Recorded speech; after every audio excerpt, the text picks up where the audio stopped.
नमस्कार। प्राइम समाचारमा स्वागत छ। म दृष्टिवाणी धिताल र म सरोज कोइराला। सुरु गरौँ अहिलेसम्मका प्रमुख समाचारबाट।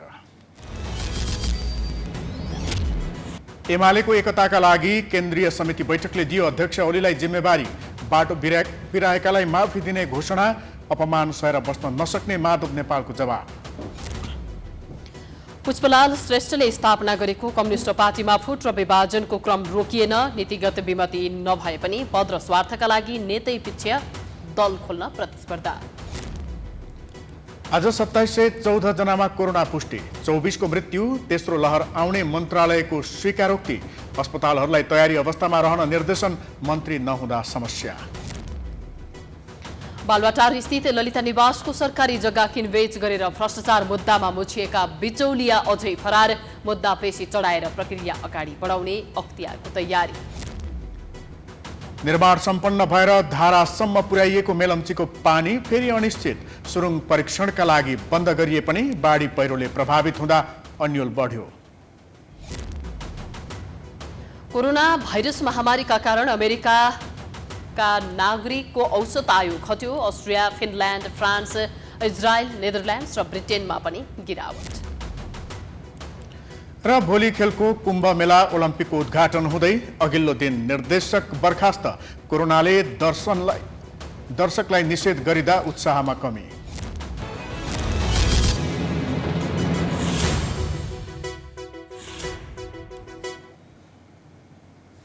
अब समाचार विस्तारमा। प्रमुख प्रतिपक्षी नेकपा एमालेले एकताका लागि अधिकतम प्रयास राख्न र एकताका लागि आवश्यक निर्णय गर्ने अधिकार अध्यक्ष केपी शर्मा ओलीलाई दिने निर्णय गरेको छ। बिहिबार सम्पन्न एमाले केन्द्रीय कमिटिको 10औं बैठकले एकताका लागि अधिकतम प्रयास राख्ने भन्दै अनुशासन उल्लङ्घनका घटनालाई माफी दिन सकिने पनि र एकताको आवश्यक निर्णय लिने अधिकार अध्यक्षलाई दिएको हो। नेतृत्वको तर्फबाट पार्टीलाई समेट्ने मामिलामा अधिकतम प्रयत्न गर्ने निष्कर्ष बैठकले निकालेको प्रवक्ता गेवालीले बताएका छन्। अध्यक्षले पार्टी एकतालाई सुदृढ गर्ने गरी आउन चाहनेलाई विगतका गल्ती बिर्सेर पनि स्वागत गर्न सकिने बताएको उनले बताएका छन्। एकताका लागि आवश्यक छलफल भइरहेकाले कारबाहीका बारेमा अरू निर्णय नगरिएको गेवालीले जानकारी दिए। पार्टीको एकतालाई सुदृढ गर्नका निम्ति, यसलाई रक्षा गर्नका निम्ति, यसलाई अगाडि बढाउनका निम्ति चलिरहेका प्रयासहरूलाई हामीले निरन्तरता दिने, अन्तिम समयसम्म प्रयत्न गर्ने र त्यसो गर्दा आज अध्यक्षकै शब्दमा भन्ने हो भनेदेखि साँच्चै नै पार्टीलाई बलियो बनाउने, आन्दोलनलाई बलियो बनाउने एउटा सङ्कल्पका साथ, प्रतिबद्धताका साथ साथीहरू आउने हो भनेदेखि उहाँहरूका विगतका क्रियाकलापहरूलाई क्षमा गर्न सकिने, ती कुराहरूलाई बिर्सिन सकिने एउटा जानकारी उहाँले गराउनु भएको छ। सबैभन्दा महत्त्वपूर्ण कुरा त्यो हो जस्तो लाग्छ। एकताका लागि चलाइएका छलफल छिटो निष्कर्षमा पुग्ने गेवालीको भनाइ छ।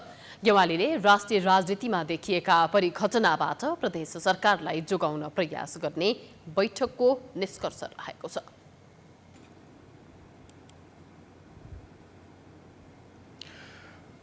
पार्टी विभाजनको संघारमा पुगेका बेला एमालेका अध्यक्ष केपी ओली र वरिष्ठ नेता माधव कुमार नेपाल नरम देखिएका छन्। अध्यक्ष ओलीले माधव समूहका नेतालाई आम माफी दिने बताएका छन् भने माधव समूहले स्पष्टीकरणको जवाफ दिएको छ। तर दुवै नेताबीच सार्वजनिक कार्यक्रममा एक अर्कालाई घोचपेच गर्ने काम भने कायमै छ। एक रिपोर्ट। नेपाली कम्युनिस्टहरूका लागि पुष्पलाल स्मृति दिवस सधैँ गर्वलायक दिन बन्ने गर्छ। नेकपाका संस्थापक महासचिव पुष्पलाल श्रेष्ठको 43औं स्मृति दिवस मनाइरहँदा उनकै पार्टी नेकपा एमालेका नेताद्वय भने छुट्टा छुट्टै कार्यक्रम आयोजना गर्दै एक अर्कालाई सघाउने भन्दा पनि सिद्ध्याउने खालका अभिव्यक्ति दिइरहेका छन्। 2006 सालमा स्थापना भएको कम्युनिस्ट पार्टीले 72 वर्ष पुरा गरिसक्दा 72 पटक नै विभाजित भइसकेको छ। टुटफुटबाट अघि बढिरहेको नेकपा एमाले फुटको सङ्घारमा पुगिरहेको अवस्थामा पुष्पलालको स्मृति दिवस मनाउँदै गर्दा पनि आरोप प्रत्यारोपमै व्यस्त देखिएका छन् नेताहरू। काठमाडौँको चम्पादेवीमा बिहिबार आयोजित कार्यक्रममा नेकपा एमालेका वरिष्ठ नेता माधव कुमार नेपालले कम्युनिस्ट आन्दोलन सही दिशामा लैजान कम्युनिस्ट पार्टीलाई बलियो बनाउन चाहेको बताए। उनले आफूले बनाएको घर छाडेर हिँड्न मन नभए पनि अपमान सहेर बस्न नसकिने भन्दै अध्यक्ष ओलीलाई ठाडो चुनौती दिए।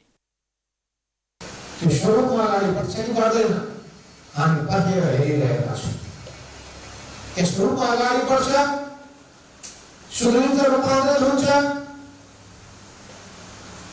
ठिक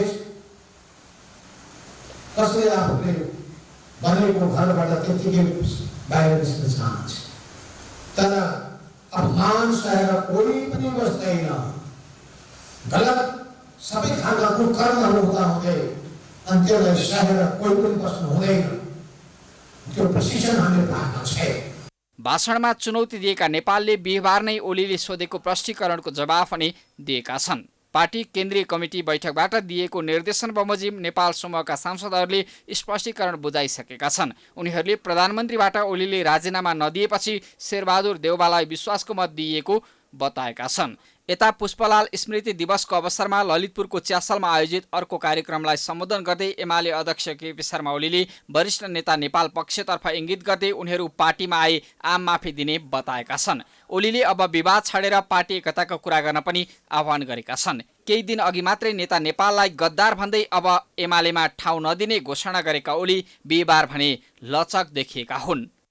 भन्ने कुरा छोडिदिउँ, आफ्ना पदका कुरा छोडिदिउँ, स्वार्थका कुरा छोडिदिउँ, देशका कुरा गरौँ, जनताका कुरा गरौँ, समस्याका समाधानका कुरा गरौँ, पार्टीको एकताका कुरा गरौँ। म सबैलाई आग्रह गर्न चाहन्छु, आज यस दिनमा बाटो बिराएका भड्किएका साथीहरूलाई पनि म आग्रह गर्न चाहन्छु। आज पुष्पलाललाई सम्झिएर म भन्न चाहन्छु, यस पार्टीको यस आन्दोलनको एकताका लागि सबैलाई एमनेस्टी इज ग्रान्टेड। जेसुकै भएको होस्, एमनेस्टी आउनुहोस्, मिलेर काम गरौँ। बिहिबार दुवै पक्ष लचक जस्तो देखिए पनि लामो समयदेखिको विवादले उग्र रूप लिएकाले तत्काल एमालेमा एकता भइहाल्छ भन्ने अपेक्षा गर्न सकिँदैन। आफ्नो पार्टीका संस्थापक महासचिवको स्मृति दिवसमा समेत एउटै मञ्चमा बस्न नसक्नेहरूले कसरी संस्थापक नेताप्रति सच्चा श्रद्धाञ्जली दिए भनेर विश्वास गर्ने। यसले एमालेको द्वन्द्वलाई झनै चर्काउने हो कि भन्ने बल पुगेको प्रश्न हुन्छ। नेकपा एमालेको अन्तर्कलह चरम अवस्थामा छ। नेताहरू बीचको अस्तित्वको लडाईँले पार्टीको भविष्यमाथि सङ्कटको बादल मडारिएको छ। यस्तो प्रतिकूल अवस्थामा पनि एमालेका दोस्रो तहका नेताहरूले पार्टीलाई एकताबद्ध बनाउन अनवरत प्रयत्न गरिरहेका छन्। तर पनि एमालेको एकता हुन सकिरहेको छैन। एक रिपोर्ट। नेकपा एमाले भित्रको अन्तर्द्वन्द्वलाई समाधान गर्दै पार्टीलाई एकताबद्ध बनाउन गठित विवाद समाधान कार्यदलले लामो समय लगाएर सहमति जुटाए पनि त्यसको कार्यान्वयन भइरहेको छैन। अध्यक्ष ओलीले विवाद समाधान कार्यदललाई भङ्ग गरिसकेका छन्। तर पनि विगठित कार्यदलका सदस्य सहितका दोस्रो तहका नेताहरू पार्टीलाई एकताबद्ध बनाउन भन्दै निरन्तर वार्ता र छलफलमा संलग्न छन्। पार्टी एकताका लागि लागिरहेका नेताहरूकै प्रयासको परिणाम स्वरूप ओली पक्षले केन्द्रीय कमिटी बैठकबाट विवाद समाधान कार्यदलले गरेका सहमतिलाई लागू गर्ने निर्णय गरेको छ। यद्यपि खनाल नेपाल समूहले भने अध्यक्ष ओलीको त्यो प्रतिबद्धता हात्तीको देखाउने दाँत मात्रै भएको बताएको छ। पार्टी अध्यक्षले बोलाएको केन्द्रीय कमिटी र संसदीय दलको बैठक पनि खनाल नेपाल समूहले बहिष्कार गरिरहेको छ। कार्यदल स्तरमा भएको सहमति पश्चात पनि आखिर किन खनाल नेपाल समूह पार्टीका बैठकहरूमा सहभागी भइरहेको छैन त भन्ने प्रश्न खडा भएको छ।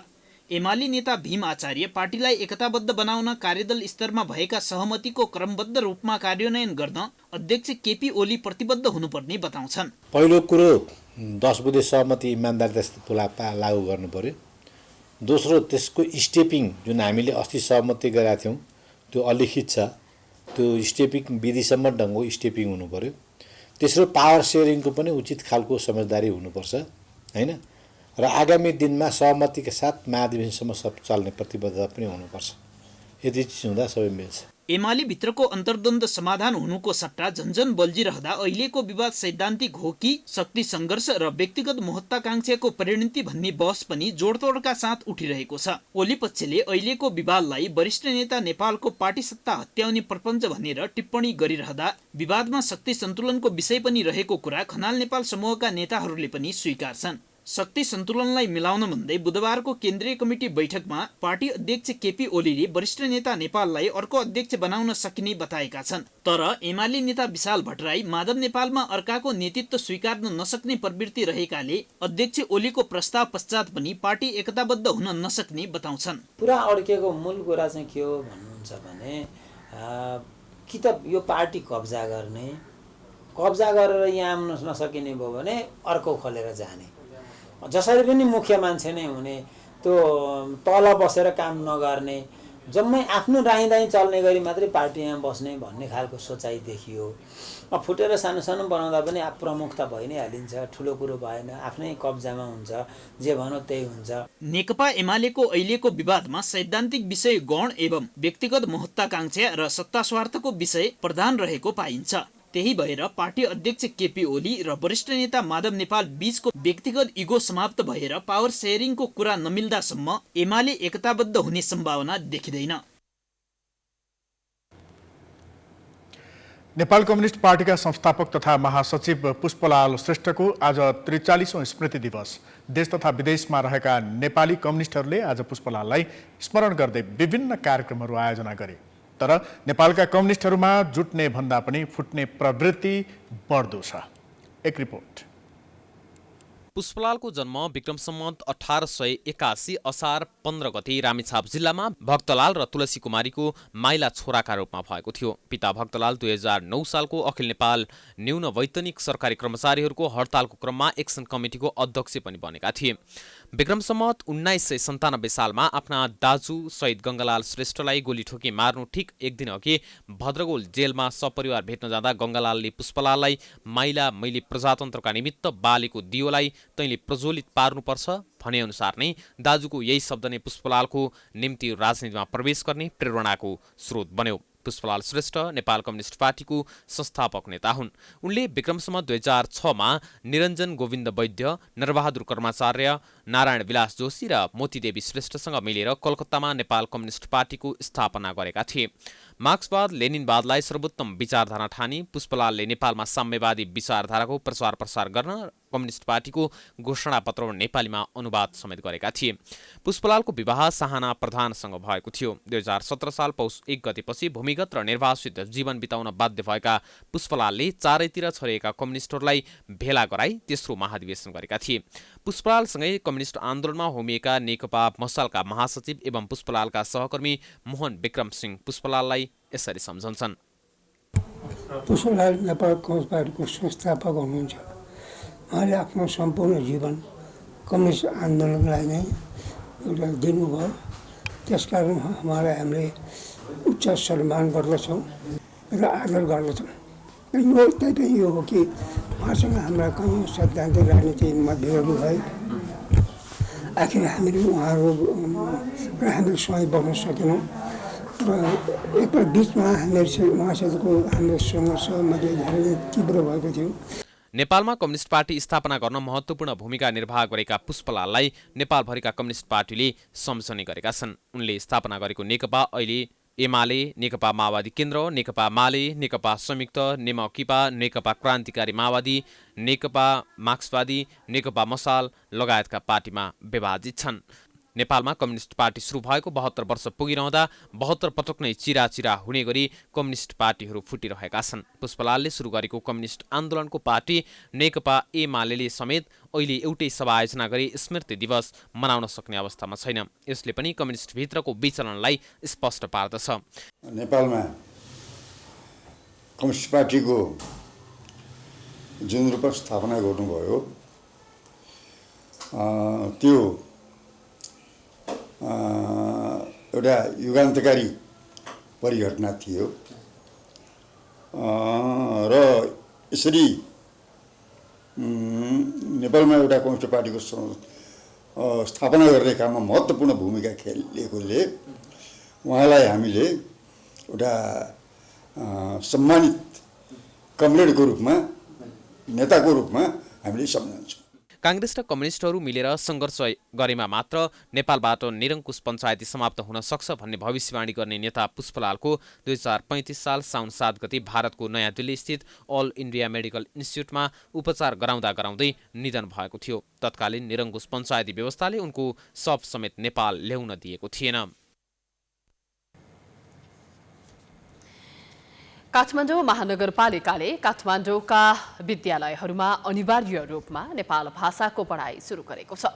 महानगरपालिकाको यो निर्णयसँगै नेपाल भाषा नबोल्ने समुदायले गुनासो गर्न थालेका छन्। के जबरजस्ती कुनै समुदायको रहन सहनसँग सरोकार नै नभएको भाषा अनिवार्य पढाउनु जायज निर्णय हो त? हेरौँ यो रिपोर्ट। काठमाडौँ महानगरपालिकाले यहाँको स्थानीय भाषा र धर्मको जेगर्ना गर्ने नाममा महानगरभित्रका सरकारी तथा निजी विद्यालयहरूमा नेपाल भाषा पठन पाठन अनिवार्य गर्ने निर्णय गरेको छ। निर्णय कार्यान्वयन गर्न भन्दै 2077 साल कार्तिक 16 गते महानगरपालिकाले महानगरभित्रका सबै विद्यालयहरूलाई परिपत्र समेत गरिसकेको छ। सोही परिपत्र अनुसार केही विद्यालयहरूले आफ्नो विद्यालयमा नेपाल भाषा अध्यापन गराउन थालेका छन्। कोरोना महामारीका कारण लामो समयदेखि अनलाइनबाट पढ्दै आएको विद्यार्थीहरू नयाँ विषय थपिएपछि अलमल्ल परेका छन्। यस्तै केही विद्यार्थीहरू भने यो विषय पढ्न नपरे हुन्थ्यो, पढ्न गाह्रो भएको बताउँछन्।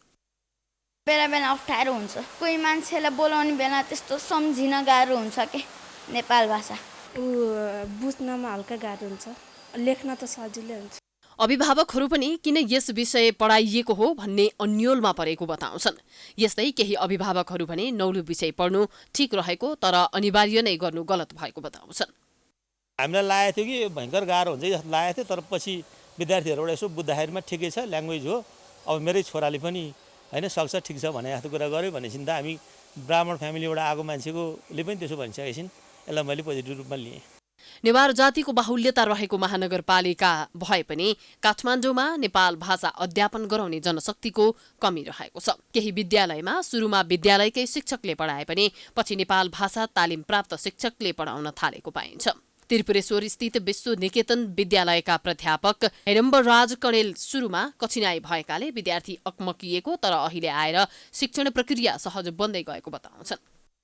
सुरुमा चाहिँ त्यो पढाउनको लागि शिक्षकै नपाउने अवस्था, त्यो नेपाल भाषा भनेपछि अब फेरि नेपाल भाषाको पाठ्य पुस्तकमा अब नेपाल भाषा मात्रै राखिएको, त्यहाँ नेपाली भाषा नि नभए, अङ्ग्रेजी पनि नभएको, ट्रान्सलेट नगरिएको भएले गर्दाखेरि सुरुमा चाहिँ अब हामी पनि नेपाल भाषा पढाउनलाई शिक्षकहरू पनि अलिकति हच्किनु भयो, हिचकिचाउनु भयो र अब हामीले पनि अब त्यहाँ बहुसङ्ख्यक विद्यार्थीहरू त नेपाल भाषा बुझ्ने छैनन्, त्यसकारण कसो होला भनेर अलिकति अप्ठ्यारोमा हामी थियौँ, तर पनि हामीले लागू त गऱ्यौँ। अब राष्ट्रिय पाठ्यक्रम प्रारूप 2076 र स्थानीय पाठ्यक्रम विकास तथा कार्यान्वयन मार्गदर्शन 2077 मा स्थानीय तहले 100 पूर्णाङ्कको स्थानीय भाषा र स्थानीय पाठ्यक्रम लागू गर्न सक्ने व्यवस्थाको अधिकार प्रयोग गर्दै काठमाडौँ महानगरपालिकाले नेपाल भाषालाई अनिवार्य बनाएको हो। यता संविधान अनुसार आफ्नो मातृभाषा अध्ययन गर्न पाउने अधिकार भने हनन भएको आरोप महानगरपालिकामाथि लगाउन थालिएको छ।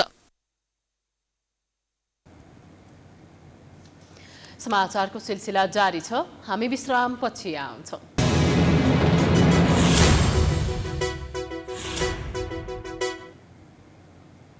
विश्रामपछि स्वागत छ। अब बाँकी समाचार। आज देशभर थप 2714 जनालाई कोरोना भाइरस संक्रमण पुष्टि भएको छ। पछिल्लो 24 घण्टामा गरिएको 9122 पीसीआर र 3703 जनाको एन्टिजेन परीक्षण भएकोमा काठमाडौँ उपत्यकामा 745 सहित 2714 जनामा कोरोना संक्रमण पुष्टि भएको हो। काठमाडौँमा 536, भक्तपुरमा 85 र ललितपुरमा 130 जनामा कोरोना पुष्टि भएको हो। यो सहित नेपालमा कोरोना संक्रमितको संख्या 7,27,169 पुगेको छ। कोरोना संक्रमणबाट थप 24 जनाको मृत्यु भएको छ। कोरोनाको कारण अहिलेसम्म 9,661 जनाको मृत्यु भएको छ। 1,214 जना कोरोना संक्रमण मुक्त भएका छन्। अहिलेसम्म 6,37,690 जना निको भएका छन्। अहिले सक्रिय संक्रमितको संख्या 27,375 रहेको छ। उनीहरूमध्ये 24,616 जना होम आइसोलेसन र 2,759 जना संस्थागत आइसोलेसनमा रहेका छन्। देशका विभिन्न अस्पतालको आइसियुमा 635 र भेन्टिलेटरमा 172 जनाको उपचार भइरहेको छ।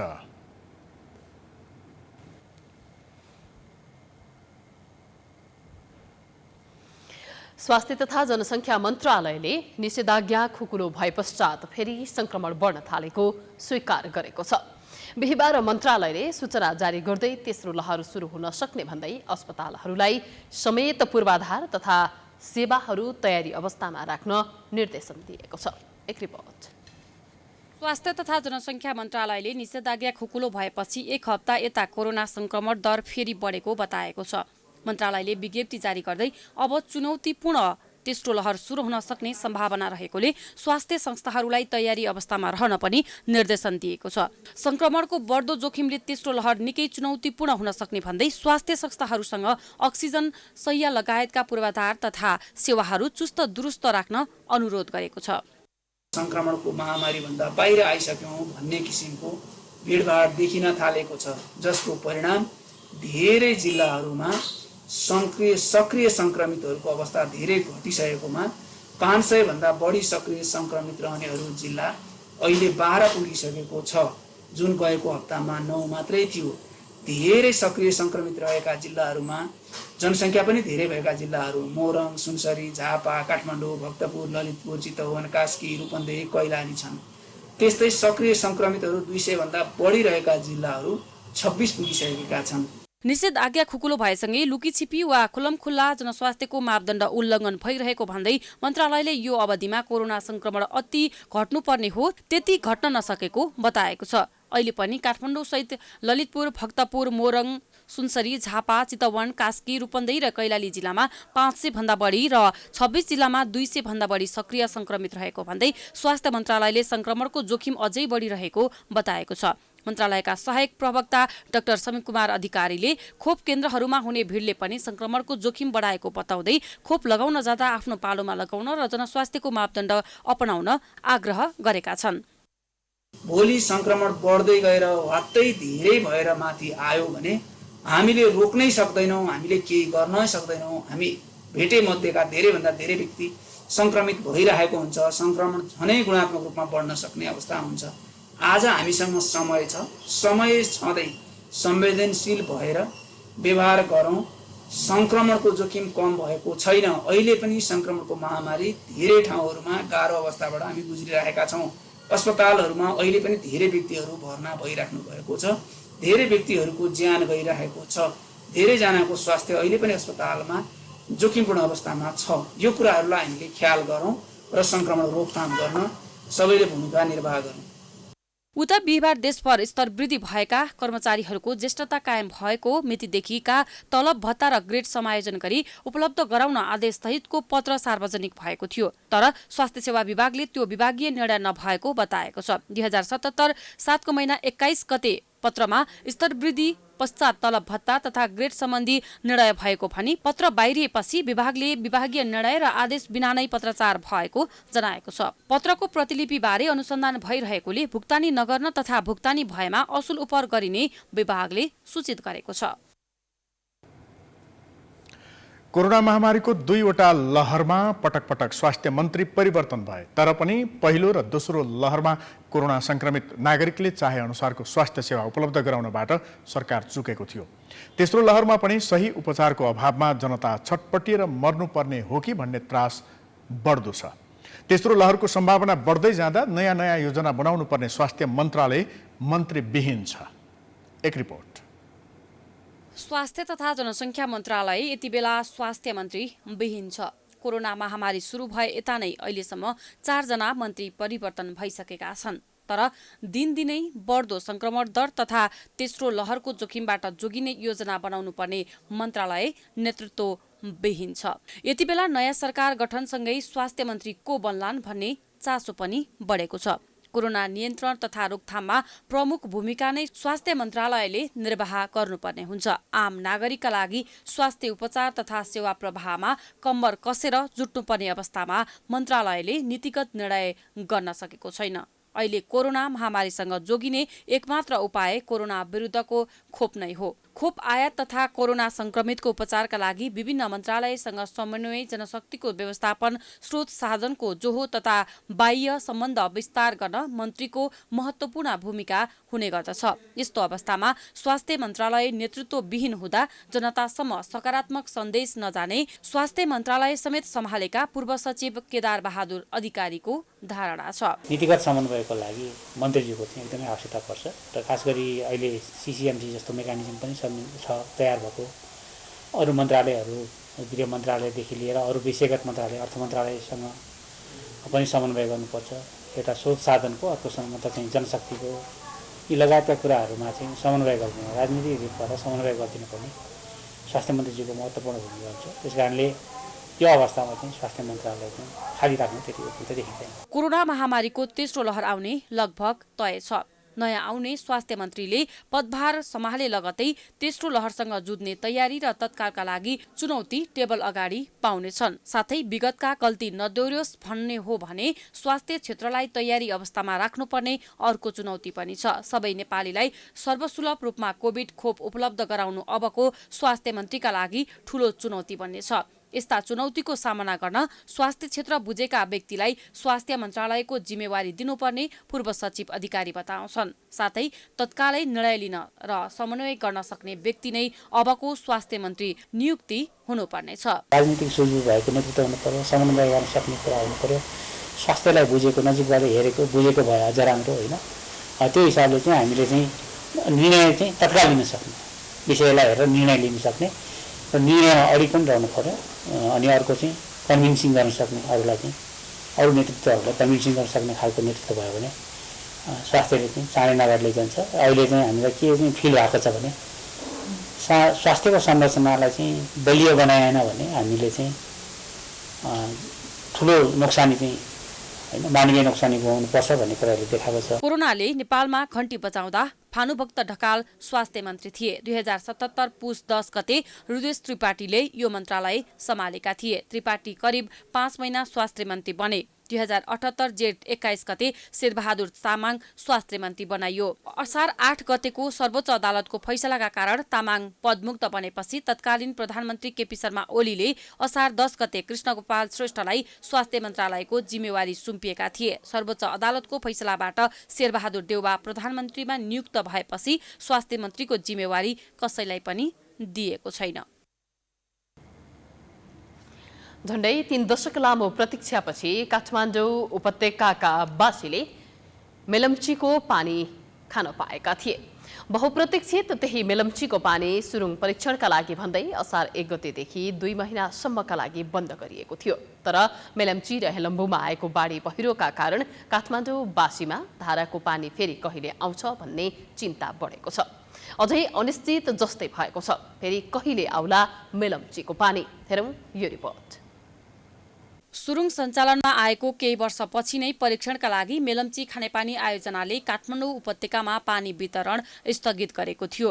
पहिले सुरुङमा रहेको पानी फाल्न अनि फेरि पानी भर्नका लागि आयोजनाले 2 महिनाको समय अवधि छुट्याएको थियो। तर सुरुङ परीक्षणमा गरिएको ढिलाइ र मेलम्चीमा आएको बाढी पहिरोका कारण अब पानी कहिले काठमाडौँ आइपुग्ने हो सम्बन्धित निकाय नै एकिङ साथ भन्न सक्दैनन्। मेलम्ची खानेपानी आयोजनाका कार्यकारी निर्देशक इन्जिनियर रामकुमार श्रेष्ठका अनुसार आयोजना स्थलमा रहेको बेली ब्रिज, पुल, सडक लगायतका संरचनाहरू ध्वस्त भएका छन्। वर्षायाम सकिन अझै केही समय बाँकी रहेकोले अहिले नै केही भन्न नसकिने श्रेष्ठ बताउँछन्। सकेसम्म चाँडै हामी पानी ल्याउने प्रयासमा छौँ। हाम्रो मेन फोकस चाहिँ टनेल कसरी पुनर्निर्माण गर्ने, हेडोक्स कसरी पुनर्निर्माण गर्ने, पानी प्रशोधन केन्द्रलाई कसरी सञ्चालन गर्ने भन्नेमा नै छ। हामीले ध्यान अब अरू त्यसमा सडक बनाउने, पुल बनाउने तर्फ पनि ध्यान दिनु पर्यो भने चाहिँ समय पक्कै पनि लम्बिन्छ। परीक्षणका लागि पानी रोकिँदा सुरुङको संरचनामा नै क्षति पुगेको छैन। तर अन्य भौतिक पूर्वाधार ध्वस्त भएका कारण मेलम्चीको पानी काठमाडौँ भित्रिने म्याद पनि लम्बिँदै गएको छ। आयोजना निर्माण अगावै जोखिमबारे सम्भाव्यता अध्ययन नगरेका कारण यस्तो अकल्पनीय जोखिमको सामना गर्नु परेको हो। पहिले नै जोखिम न्यूनीकरणका लागि बाँध लगायतका संरचनाहरू निर्माण नगर्दा अहिले फेरि काठमाडौँ उपत्यकामा खानेपानी आपूर्ति प्रभावित बनेको छ। उपत्यकामा खानेपानी आपूर्ति गर्ने जिम्मेवार निकाय काठमाडौँ उपत्यकाका खानेपानी लिमिटेड पनि अहिले मौन छ। काठमाडौँ उपत्यकाका खानेपानी लिमिटेडका प्रवक्ता प्रकाश राई भने मेलम्चीको खानेपानीमा समस्या आउँदा प्रयोग गर्न सकिने वैकल्पिक स्रोतको अनुसन्धान भइरहेको बताउँछन्। अध्ययनहरू भइरहेको छ होइन, कतिपय ठाउँमा हामीले कार्यान्वयन पनि गरिरहेका छौँ। जस्तो अब तारकेश्वरमै पनि हामीले नयाँ रिजर्भोयर बनाउने भनेर नि त्यहाँको नगरपालिकासँग चाहिँ होइन जग्गा चाहिँ प्राप्ति गरेर त्यो कामहरू पनि अगाडि बढाइरहेका छौँ। जस्तो तपाईँले काठमाडौँ उपत्यका खानेपानी व्यवस्थापन बोर्ड होइन, त्यहाँबाट पनि अरू खालको चाहिँ नि स्टडीहरू भइरहेको छ। मेलम्चीको विकल्प खोज्नुपर्छ भनेर झन्डै 1.5 वर्ष अगाडि नै त्यहाँको चाहिँ कार्यकारी प्रमुखज्यू सञ्जीव विक्रम राणाज्यूले पनि भन्नुभएको थियो होइन। उहाँले त त्यतिखेर विकल्प खोज्यौँ अथवा विकल्प छन्। यता बल्ल तल्ल धाराबाट खानेपानी आएको देख्न पाएका उपत्यकावासी पनि अहिले निराश बनेका छन्। उपत्यकाका केही भागमा त 10 दिन बितिसक्दा पनि पानीको मुख हेर्न पाएका छैनन्। ललितपुरको खुमलटार क्षेत्रमा करिब 12 दिनसम्म उपभोक्ताको घरमा पानी आउँदैन। यस्तै भक्तपुर क्षेत्रतिर हरेक 4 दिनको फरकमा पानी आउने गर्दछ। मेलम्ची खानेपानी आपूर्ति बन्द भएपछि उपत्यकाको जनताको जनजीवन कष्टकर बनेको छ। जनता समाजवादी पार्टी जसपाका दुवै पक्षका कार्यकारिणी सदस्यहरूलाई शनाखतका लागि बोलाइएको छ। आयोगमा बिहिबार बसेको आयोगको इजलासले आधिकारिकता विवाद टुङ्गो लगाउन कार्यकारिणी समिति सदस्यलाई साउन 11 गते बोलाएको प्रवक्ता राजकुमार श्रेष्ठले जानकारी दिए। दलको आधिकारिकता विवाद गर्ने प्रयोजनका लागि कार्यकारिणी सदस्यलाई स्वयं उपस्थित हुन भनिएको उनले बताए। दल एकता हुँदा बुझाइएको कार्यकारिणी सदस्यहरूलाई परिचय खुल्ने कागजात सहित आयोगमा इजलासबाट आदेश भएको श्रेष्ठले बताए। केन्द्रीय कार्यकारिणी समितिका सदस्यहरूलाई स्वयं उपस्थित हुन र शनाखत गर्नका लागि चाहिँ दलको एकीकरण हुँदाका बखत शनाखत गरेका केन्द्रीय कार्यकारिणी समितिका सदस्यहरूलाई 2078 साउन 11 गते सोमबारको दिन 11 बजे आफ्नो परिचय खोल्ने नागरिकताको सकल प्रति वा मतदाता परिचय पत्रको सकल प्रतिले स्वयं यस आयोगमा उपस्थित हुन दुवै पक्षलाई जानकारी दिने भन्ने इजलासबाट आदेश भएको छ। जसपाका अध्यक्ष उपेन्द्र यादव पक्षले राजनीतिक दल सम्बन्धी ऐनको दफा 43-44 अनुसार पार्टीको आधिकारिकता दावी गरेपछि विवाद निरूपणका लागि इजलास प्रक्रियामा गएको हो। उपेन्द्र पक्षले आफ्नो पक्षमा बहुमत रहेको दावी गरिरहेको छ। जसपामा यादव र अध्यक्ष महन्त ठाकुर पक्षबीच विवाद छ। ललितपुरको गोदावरी नगरपालिकामा रहेको नगर स्काउटले नगर प्रमुख सहित उपप्रमुख र शिक्षा शाखा प्रमुखलाई दीक्षान्त गरेको छ। नगर स्काउटले बिहिबार एक कार्यक्रमको आयोजना गरी नगर प्रमुख गजेन्द्र महर्जन, उपप्रमुख मुना अधिकारी तथा नगर शिक्षा शाखा प्रमुख देवी प्रसाद उपाध्यायलाई दीक्षित गरेको हो। दीक्षित पदाधिकारीहरूलाई नेपाल स्काउट राष्ट्रिय संयोजक लोकबहादुर भण्डारीले पद तथा गोपनीयताको शपथ ग्रहण गराएका थिए। शपथ ग्रहण गर्दै स्थानीय संरक्षक एवं नगरपालिकाका प्रमुख गजेन्द्र महर्जनले एक विद्यालय एक स्काउट अभियान सफल पार्न नगरपालिकाले कुनै कन्जुस्याइ नगर्ने घोषणा गरे। हाम्रै देशभरिमा पहिलो स्काउटको क्र्यू भवन जुन अहिले निर्माण भइरहेको छ, यो तीनटै कुराले गोदावरी स्काउटको क्षेत्रमा स्काउटलाई अगाडि बढाउने क्षेत्रमा। कार्यक्रममा बोल्दै नेपाल स्काउटका राष्ट्रिय संयोजक लोकबहादुर भण्डारीले स्काउटका गतिविधिहरूलाई स्थानीय तहसम्म तदारुकताका साथ अघि बढाउन निर्देशन दिएका थिए। हामीले स्काउट अनिवार्य गर्यौँ भने विद्यालय सुधारको सबैभन्दा उत्तम एउटा चाहिँ टुल्सको रूपमा प्रयोग गर्न सकिन्छ, किनभने अतिरिक्त क्रियाकलापमा सामुदायिक स्कुल अगाडि बढ्न सकेको छैन। कार्यक्रममा प्राइम टाइम्स टेलिभिजनका अध्यक्ष ऋषि धमलाले नेपाल स्काउटले अनुशासित भएर काम गर्ने भएकाले सबैले सिक्नुपर्ने बताए। नेपाल स्काउट र सञ्चार माध्यमहरूबीच सहकार्य हुनुपर्नेमा धमलाले जोड दिएका थिए। नेपाल स्काउट भनेको गरिब, असहाय, दुखी र साँच्चै भने एकदम तल्लो स्तरको छ। जो हाम्रो देशमा बाढी गएको जाँदाखेरि विभिन्न राष्ट्रिय विपत्ति पर्दाखेरि परोपकार एकदम सहकार्य गर्ने क्या समाज सेवाको एउटा आत्मा बल हुन्छ क्या। यसमा माया, स्नेह, प्रेम, सद्भाव, अनुशासन, समाजलाई कसरी अगाडि बढाउने नेपाल स्काउटको महत्त्वपूर्ण भूमिका छ। परोपकारी काममा नेपाल स्काउटले खेलेको भूमिकाको म खुलेर प्रशंसा गर्न चाहन्छु। कार्यक्रममा गोदावरी नगरपालिकाका विभिन्न वडाका पदाधिकारीहरू, अभिभावक महासंघ, प्याप्सन, शिक्षक महासंघ लगायतका अन्य स्थानीय निकायका पदाधिकारीहरूको उपस्थिति रहेको गोदावरी नगरपालिकाका स्काउट संयोजक दीपक अरियालले जानकारी दिए।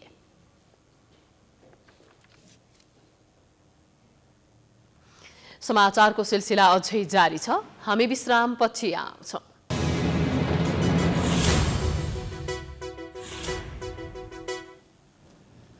विश्रामपछि स्वागत छ। अब अन्तर्राष्ट्रिय समाचार।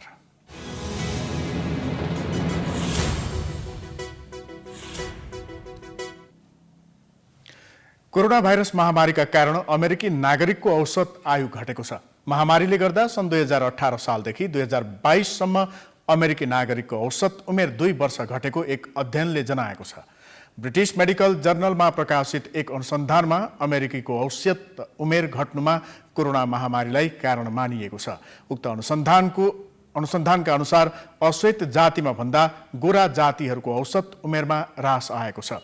2018 मा अमेरिकीहरूको औसत उमेर 79 वर्ष थियो भने 2020 मा घटेर 77 पुगेको छ। अमेरिकामा कोरोनाका कारण 6 लाख भन्दा बढीको मृत्यु भएकाले यसले औसत उमेरलाई असर गरेको हो। कोरोनाका कारण अन्य देशहरूमा पनि आयुमा गिरावट आएको छ। Austria, Finland, France, Israel, Netherlands र ब्रिटेनमा पनि गिरावट आएको थियो। अब खेलकुद समाचार।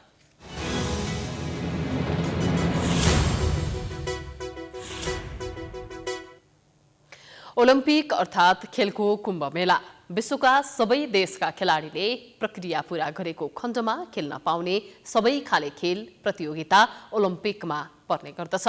हरेक ओलम्पिकले विश्वको ध्यान केन्द्रित गर्छ। कसले धेरै गोल्ड मेडल जित्ने र पहिलो हुने भन्ने प्रतिस्पर्धा रोचक हुन्छ। तर यसपटक कोरोना महामारीका कारण जापानमा सुरु भएको ओलम्पिकको रौनक घटेको छ। एक रिपोर्ट। टोकियो ओलम्पिक 2020 शुक्रबारदेखि सुरु हुँदैछ। यसमा विश्वका 206 देशका 11,238 खेलाडीहरूले सहभागिता जनाउँदैछन्। 2 खेलको खेल बुधबारबाट नै सुरु भइसकेका छन्, तर विगत जस्तो रौनक भन्ने छैन। कोरोना भाइरस संक्रमणले विश्व नै प्रभावित भएका बेला ओलम्पिकमा पनि त्यसको छाया परेको छ। केही खेलाडी तथा कर्मचारीमा संक्रमण देखिँदा अझै पनि प्रतियोगिता ढुक्क रूपमा हुन्छ र भन्ने प्रश्न कायमै छ। यस्तैमा आयोजक समितिले पनि कोभिडका कारण प्रतियोगिता बीचमा नै रोकिन सक्ने सम्भावनालाई नकारेको छैन। ओलम्पिकको इतिहासमा पहिलोपटक दर्शक बिना ओलम्पिक हुने भएको छ। तर कोभिडको असर अझै पनि बाँकी रहेकाले मुख्य प्रायोजक टोयोटाले पनि प्रचार प्रसारबाट हात झिकेको छ भने धेरै जापानी नागरिकले ओलम्पिकलाई कोरोना निम्त्याउने कारण भन्दै विरोध गरिरहेका छन्। 2020 मा हुनुपर्ने ओलम्पिक कोरोना महामारीकै कारण 1 वर्ष पछि हुन लागेको हो। तर वर्षैभर कोरोनाको समाचारले ओलम्पिक तयारीलाई छायामा पारिदियो। कोरोनाले अहिले पनि आयोजकलाई चुनौती थप्ने काम गरिरहेको छ। भेन्यूमै 1 खेलाडी सहित 4 जनामा कोरोना देखिएको छ। यता जापानमा पनि कोरोना लाग्नेहरूको ग्राफ बिस्तारै उकालो लागिरहेको छ। शुक्रबार साँझ हुने टोकियो ओलम्पिकको उद्घाटन समारोह अरू संस्करणको भन्दा निकै फरक हुनेछ। यसपटकको उद्घाटनमा अरू बेलाको जस्तो भिडभाड र ठूलो तामझाम नहुने बताइएको छ। बजेट कटौतीमा रहेको यो कार्यक्रम छोटो तर निकै आकर्षक हुने बताइएको छ। उद्घाटन समारोहमा 15 देशको शीर्ष लिडरले सहभागिता जनाउनेछन्। उद्घाटन समारोहमा कम्तीमा 1000 जनाले मात्र सहभागिता जनाउन पाउनेछन्। कोभिडको त्रासलाई न्यूनीकरण गर्नका लागि कम संख्यामा पाउनलाई सहभागिता गराउने योजना बनाइएको हो। उद्घाटन समारोहमा करिब 70 क्याबिनेट स्तरका अफिसियलले र केही विशिष्ट व्यक्तिले सहभागिता जनाउनेछन्। कोरोनाले पारेको प्रभाव त छँदैछ। उद्घाटनको पूर्व सन्ध्यामा ओलम्पिकको उद्घाटन समारोहकै डाइरेक्टर बर्खास्त गरिएको छ। 1990 को एउटा भिडियोमा डाइरेक्टर केन्टारो कोबायासीले हिटलरको नाजी जर्मनीको जातीय सफाइलाई लिएर मजाक गरेको पाइएपछि बर्खास्त गरिएको हो। कोबायासीलाई बर्खास्त गरेपछि ओलम्पिकको उद्घाटन समारोहलाई कसरी सञ्चालन गर्ने भन्ने चिन्ता थपिएको छ। यो पटकको ओलम्पिक समारोहमा भावनाको एकता भन्ने नारा दिइएको छ। नेपाली समयअनुसार यो समारोह दिउँसो 4:45 बजेबाट सुरु हुनेछ। यो सँगै हामी समाचारको अन्त्यमा आइपुगेका छौं। जाँदा जाँदै प्रमुख समाचार पुनः एकपटक। एमालेको एकताका लागि केन्द्रीय समिति बैठकले दियो अध्यक्ष ओलीलाई जिम्मेवारी। बाटो बिराएकालाई माफी दिने घोषणा। अपमान सहेर बस्न नसक्ने माधव नेपालको जवाब। पुष्पलाल श्रेष्ठले स्थापना गरेको कम्युनिस्ट पार्टीमा फुट र विभाजनको क्रम रोकिएन। नीतिगत बेमती भए पनि नभए पनि पद र स्वार्थका लागि नेतै पछि दल खोल्ने प्रतिस्पर्धा। आज 2714 जनामा कोरोना पुष्टि, 24 को मृत्यु, तेस्रो लहर आउने मन्त्रालयको स्वीकारोक्ति, अस्पतालहरूलाई तयारी अवस्थामा रहन निर्देशन। बालुवाटार स्थित ललिता निवासको सरकारी जग्गा किनबेच गरेर भ्रष्टाचार मुद्दामा मुछिएका बिचौलिया अझै फरार, मुद्दा पैसी चढाएर प्रक्रिया अघि बढाउने अख्तियारको तयारी।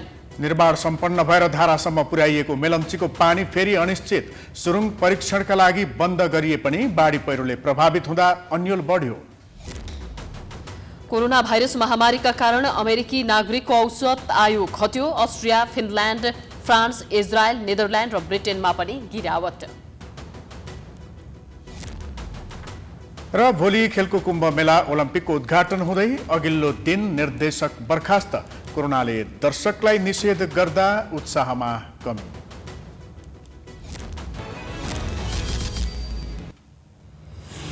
समाचार अहिलेलाई सकियो। यसपछिको प्रस्तुति जनता जान्न चाहन्छन् ऋषि धमलाको साथमा। हेर्दै गर्नुहोला प्राइम टाइम्स टेलिभिजन। नमस्कार।